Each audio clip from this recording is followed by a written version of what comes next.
I think it might be appropriate to reread a piece of text that I read periodically so that people can gauge where this society is at in its descent into fascism.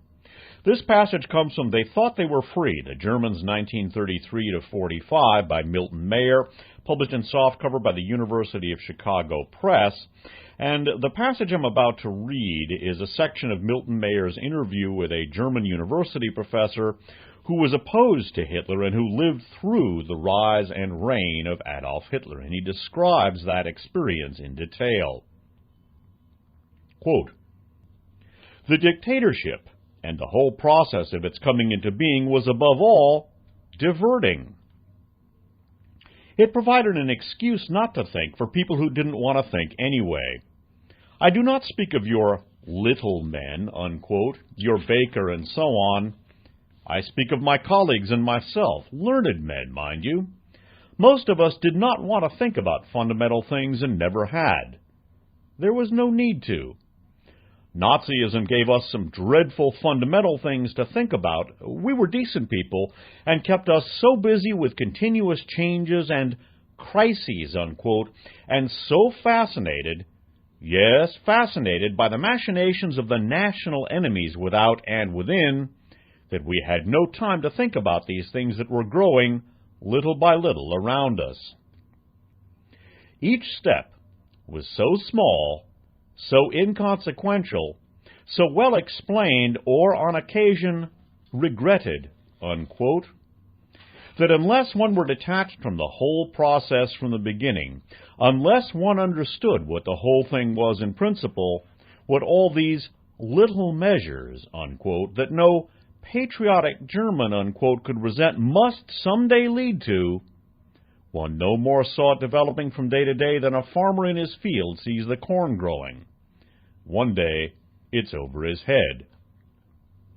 Many, many times since it all happened, I've pondered that pair of great maxims, Principis obsta and finim respis, resist the beginnings and consider the end. But one must foresee the end in order to resist or even see the beginnings. One must foresee the end clearly and certainly, and how is this to be done by ordinary men?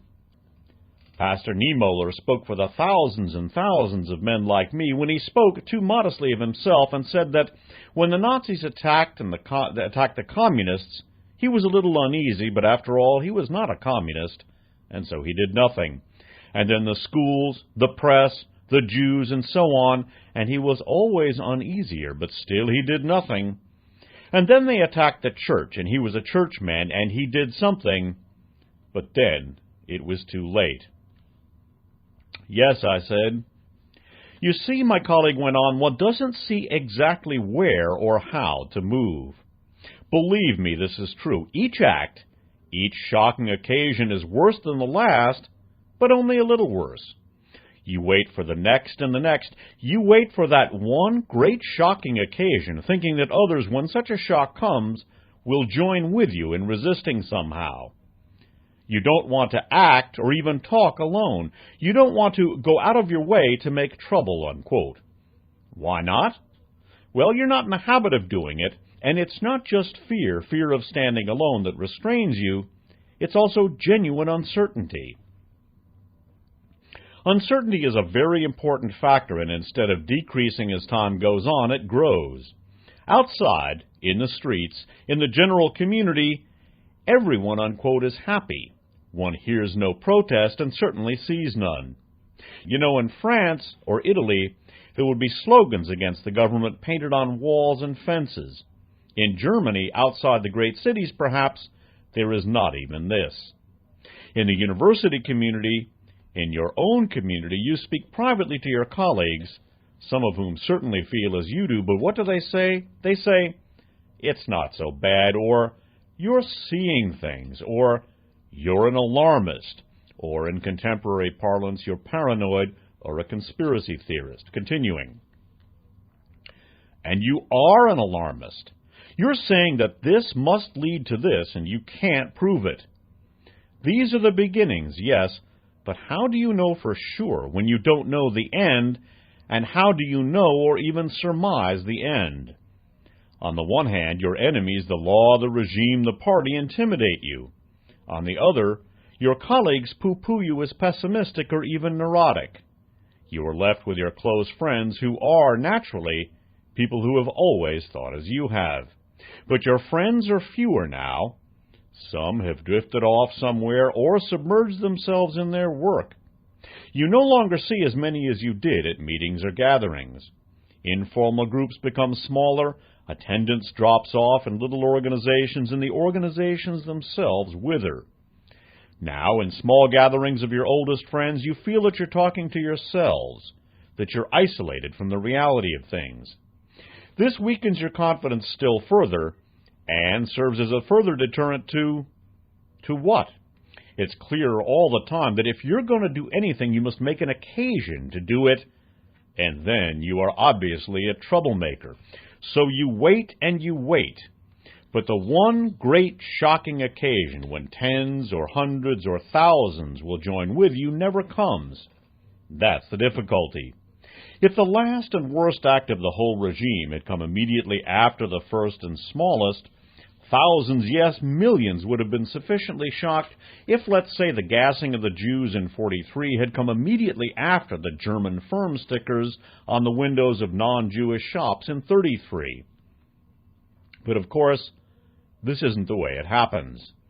In between come all the hundreds of little steps, some of them imperceptible, each of them preparing you not to be shocked by the next. Step C is not so much worse than Step B, and if you did not make a stand at Step B, why should you at Step C? And so on to D. And one day, too late, your principles, if you were ever sensible of them, all rush in upon you.